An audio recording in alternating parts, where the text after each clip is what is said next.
জয়পুরহাটে অসময়ে বৃষ্টি তলিয়ে গেছে কৃষকের আলু।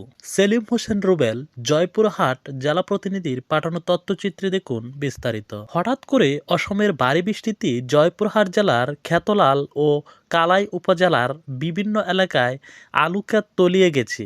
এতে দুশ্চিন্তায় পড়েছেন স্থানীয় কৃষকরা। 2 দিনের টানা বৃষ্টিতে মাঠে জমে থাকা পানির কারণে অনেক জায়গায় আলু ক্ষেতে পানি জমে গাছ নষ্ট হওয়ার আশঙ্কা দেখা দিয়েছে। কৃষকরা জানান, আলুর দাম না থাকায় এবং উত্তোলনের মৌসুমে এমন বৃষ্টি হওয়ায় তারা বড় ধরনের ক্ষতির মুখে পড়েছেন। অনেক ক্ষেতেই আলু এখনও মাটির নিচে রয়েছে। বৃষ্টির পানিতে জমিয়ে তলিয়ে যাওয়ার আলু পচে যাওয়ার আশঙ্কা করছেন তারা।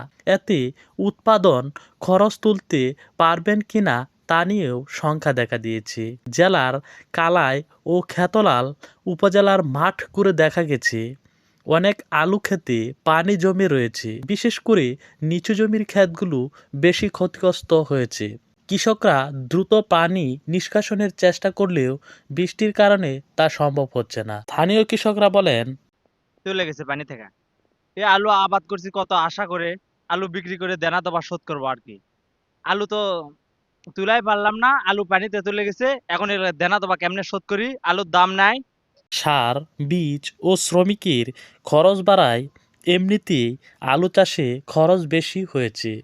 তার উপর অসময়ের এই বৃষ্টিতে আলু নষ্ট হলে তারা মারাত্মক আর্থিক ক্ষতির মুখে পড়বেন। এ বিষয়ে কালাই কৃষি কর্মকর্তারা ও হারুনুর রশিদ জানান, টানা বৃষ্টির কারণে কিছু এলাকায় আলু ক্ষেত ক্ষতিগ্রস্ত হয়েছে।